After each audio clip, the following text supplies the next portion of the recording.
Hi, welcome to my channel. If you've clicked on this video, you're probably signed up for American Camp or you're going to work at an American summer camp and you're just wanting to know what your time off is going to look like and your days off and any time that you will have to talk to home or to just do any of the activities that you want to do.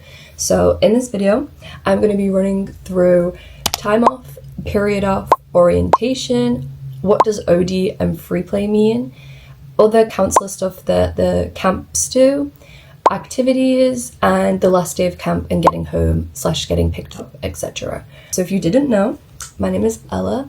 I have spent 3 summers at Camp Chippewa and Silver Lake. My first summer I was a specialist in the arts path.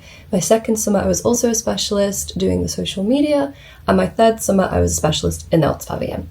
And I will be going back for my 4th summer in 2026. So if you guys want to follow along on my TikTok, I post everything you could possibly want to know about camp, and I'll also be posting lots more videos on YouTube about it as well. Okay, so as for time off, the way it works at Chippewa, and this is very similar, I'm pretty sure, for most people that I've spoke to that work at camp. So we have 6 periods a day. So if you're a specialist, you will be teaching those 6 periods a day. And if you're a general counselor, you will be taking the kids to the 6 periods a day. So for time off, you get 1 period off a day. So our periods are like an hour long. So that means you get an hour off. And the way it works at Chippewa is you can either spend that hour doing an activity. So you can go do anything around camp. Like I did like ATVs, or we had the animals once. I went to go see the animals.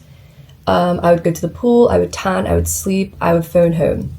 You can do any of the activities. You can also go and use your phone in this time, which I didn't do too much just because I wanted to make the most of camp, and it was also my 3rd summer, so my parents knew they weren't going to hear from me. But if it's your 1st summer and you're missing home, this is a great time for you to go and phone home. And around camp they have like designated areas that you can use your phone, and the Wi-Fi works the best. So that was when you can use them. For orientation, so orientation happens at the beginning of camp. It's normally like a week or like 10 days long. And this is like a beginning period of camp. So it's a lot of like meetings and training, icebreakers, and like fun little activities. So at Chippewa, it's kind of been different every single year for me, but I'll just go off like the most recent orientation. Chippewa, we don't have our phones. You're not allowed your phone in front of the kids or out and about like at all. So we have our phones during orientation, but we slowly start to lock them up.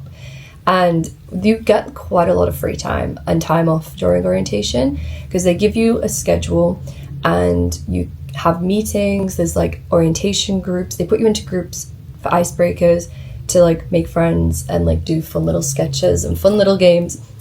So it's like broke down from like meeting, activity, time off, lunch, blah blah blah, and it's different all the time. But during orientation you will get plenty of time off to get yourself used to like the time difference and like obviously talk to home. And you also have a trip out as well during orientation. So we normally go to the mall or we go to like the bar, it depends. So what is OD and what is free play? So I'm pretty sure that it's called the same thing like around the camp community. I'm not sure about free play, but I know for OD. So OD just stands for on duty. It's pretty easy. And how it works is you will get split into either A, B, or C. If you're an A, you're a general counselor.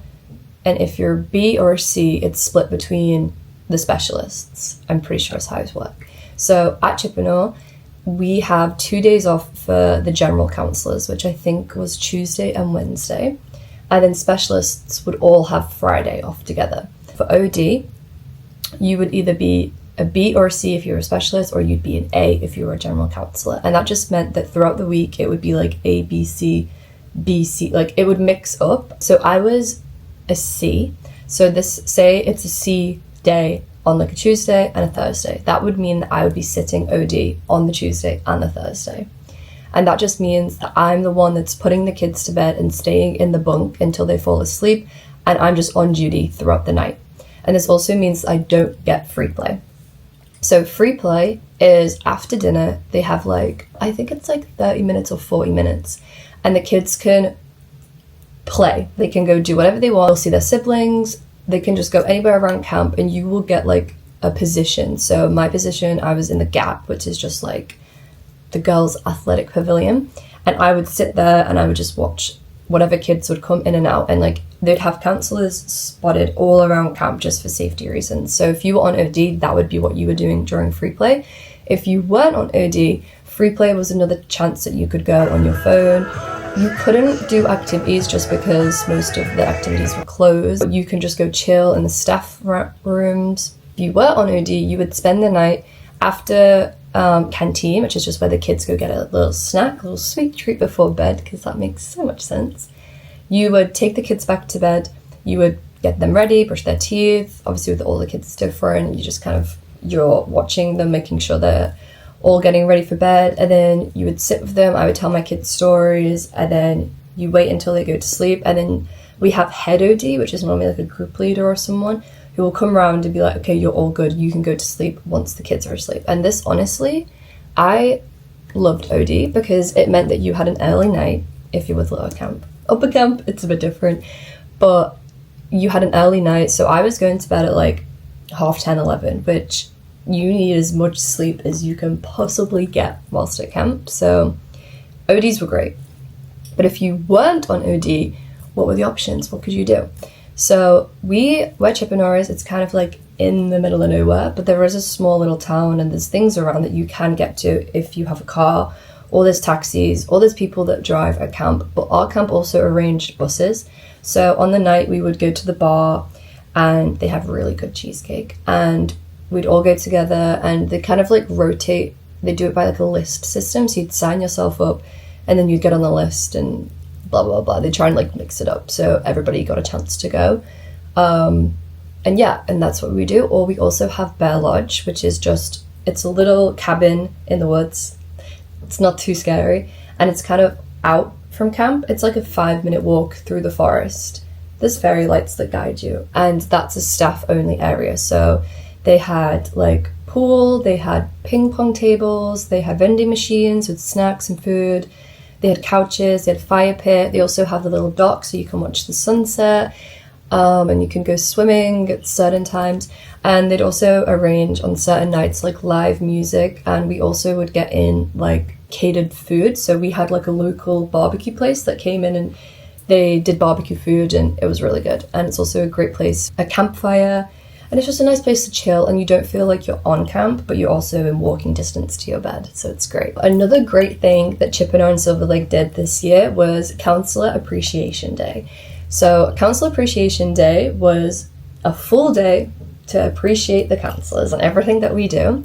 And it was actually really fun. It was new, so they were just testing it out. So I'm excited to see what they're going to do next year. But on this day, it meant that we got 2 periods off.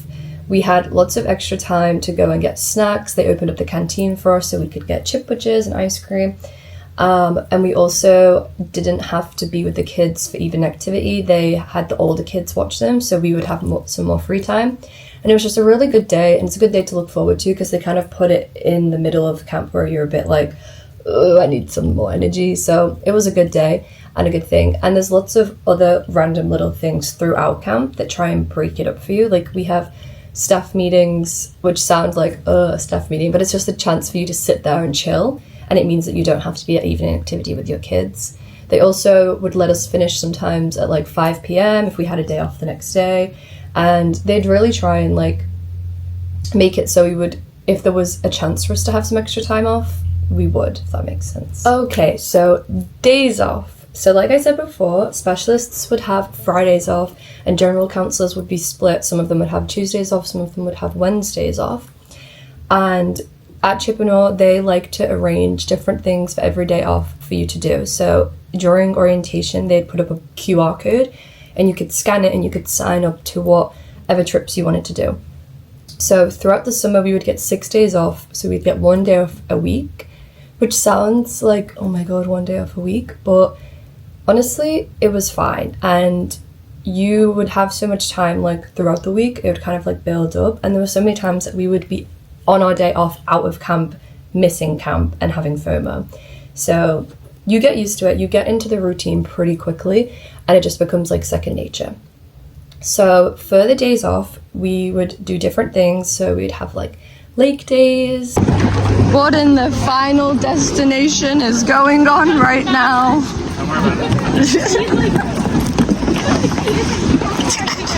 So chill. Like chapstick to like hi. Use the chapstick to like stick your lip.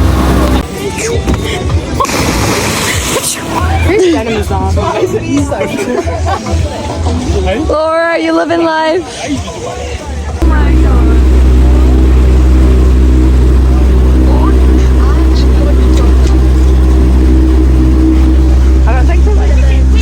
We had lots of trips to the mall. So this year they actually did something new. We went to the American Dream Mall, I think it was called. And camp organise all the buses, any transport there and back. They kind of like, we all go together, so then we're all there together.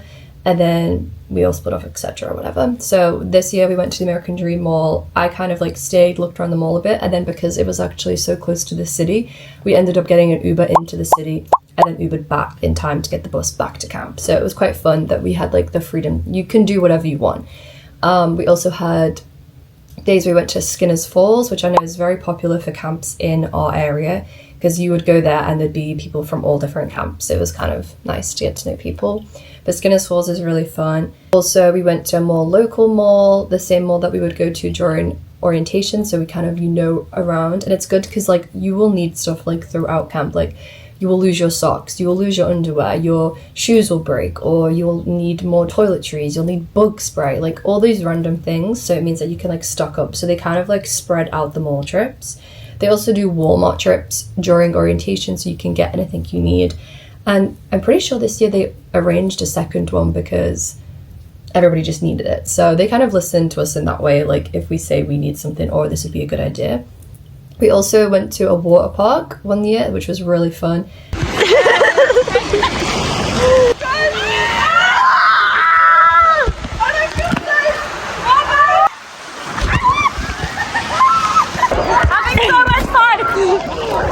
This is our last few moments as we drown in the waves. Yeah, I think this is the end.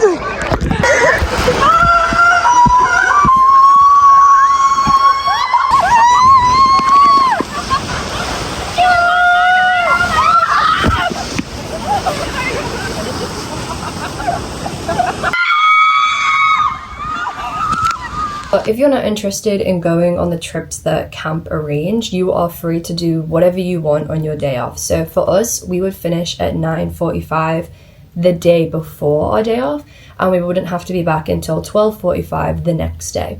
So we also had sleep out nights, so we would rent out Airbnbs. It's the 17th of July, and we're at the Airbnb.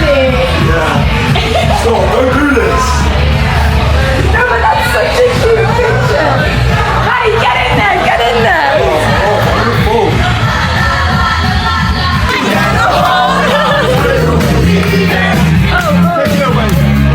Like no other, before you know it, you'll be on your knees. She's an easy lover. She's like a hard, but you don't feel it. Had somewhere else to stay and we didn't have to sleep at camp in a bunk bed, and it was really nice to like see the little towns and the local areas. Also so many random things that you will find in the area, like we went to a trout parade once.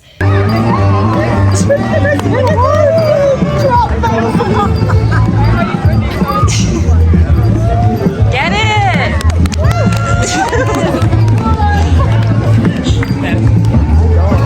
What is that? That's a camel.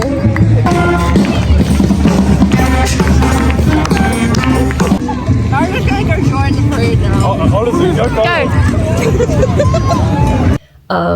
That ended up actually being so fun to see. So you're free to do whatever you want. You're just in charge of organizing transport and stuff yourself. But there's ways to do it, and people do it, but it's up to you.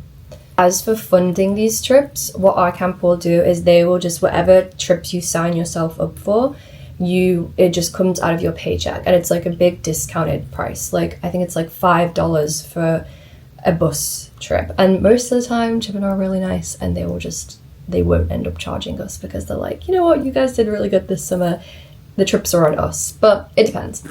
But honestly, you don't see it come out of your pay because you just get paid the amount at the end of the summer, and you're like, oh yeah, but I had all of these great times, and for way cheaper than if you were to just go do it yourself.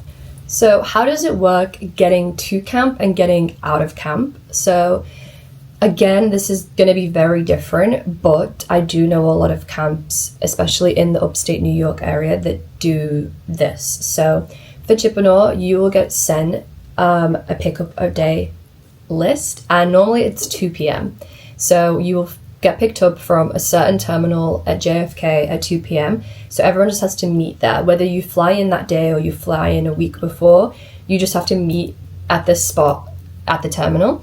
And it's quite fun because this is where I actually met like one of my best friends. Is we were at the airport looking lost, and you can kind of like suss out who's there for camp. Like, it's a type of person, like you can suss it out. Normally it's the people who look extremely lost and have a crazy amount of luggage. You wait around and everyone kind of gets to know each other, and then camp will come and pick us up. So they'll bring buses and they'll get a sign and they'll be like, okay guys, so who's here for Chippewa? And then they tick us off and we get on the bus and then we drive to camp. I remember my first summer, they were like, oh yeah, it's a 2-hour drive, we'll be there in no time. It took 4 hours. 4.5 hours later. And we made it! It's different, obviously, depending on a camp, but it's a drive to camp, and it's quite nice because it's always a scenic route and it gives you time to get to know whoever you're sitting next to. My advice to you is sit next to somebody that you don't know, which is probably most case everybody you don't know. That's how I met some of my closest friends. And then by the time you get to camp, you already know everything about this person, you know? Anyway, so that's what they do for picking up. They will take you straight to camp with all your luggage, everybody together, and then that's that. If you can't make the pickup, you can like arrange different ways because there's lots of different pickup days. They spread it out of like the rope staff, the lifeguards, pre-camp people, like specialists, generals. They split it up. So if you can't make a certain day, you can always just contact them and then try and arrange to get on a different day. If not, there is other ways to get to camp, obviously. As for the last day of camp, there's a few different ways that you can get out of camp. So during like the last couple of days of camp, they will put up lists of how home. They're like how home lists. And you can either sign yourself up for going on a bus with the kids, which they kind of reserve for the American staff just because they're going home, but that you can go on a bus as an international as well. So say there's a bus going to New Jersey and you really want to start your travels in New Jersey, you could pop yourself on that bus and then, you know, free bus to New Jersey. So there's ways like that. The bus is going all over the place because the kids come from everywhere. Or you can either leave on the last day of camp, we normally finish up around like 4 or 5 p.m. and you can either get on a bus there and then that will take you straight to the airport. So they'll take you straight to JFK, and lots of people do that and begin their travels straight away. Or Chip and I like to do this thing, so it's like one last hurrah, and they will have a bus that will take us to a local town and we'll all kind of stay in like an Airbnb or a hotel, motel, whatever, and then we'll all go to the bar for like one last big thing together. Hi guys, it's August 17th, camp is done, the kids are leaving, the last 3 buses are going, and then we're done. And then guess what time it is? Monty, Monty, Monty, Monty, Monty, Monty. Which is what I have done every year, and it's really nice just to like say goodbye to everybody instead of having to like rush off and say goodbye. And then the next day we'll all sleep over. Then the next day camp will come and pick us up and take us into the city, and they'll drop us at like Port Authority. So like lots of people do that, and then you go from there wherever your travels are, whatever your plans are. It depends, but there's lots of ways to get to camp and to get from camp once you finish. So if you guys have any more questions or want to see more things that I got up to on my time off, day off, make sure you follow me on TikTok. I post everything on there. I didn't film too much this year on my time off because I was just trying to enjoy my time off. Like, we went to New York City twice and I didn't film anything really, but I will insert some pictures. I'm sure you've already seen. But thank you for watching. Make sure you subscribe. And if you are watching this video thinking, okay, I had no idea what AmeriCamp is, what a summer camp is, how do I sign up? Make sure you click the link in the description or the link in my bio. Sign up using my code ELLA30 with AmeriCamp and you will get money off your fees, so you're welcome. And summer 26 will be your summer. Thanks guys. Comment any questions that you have and I will make sure to answer.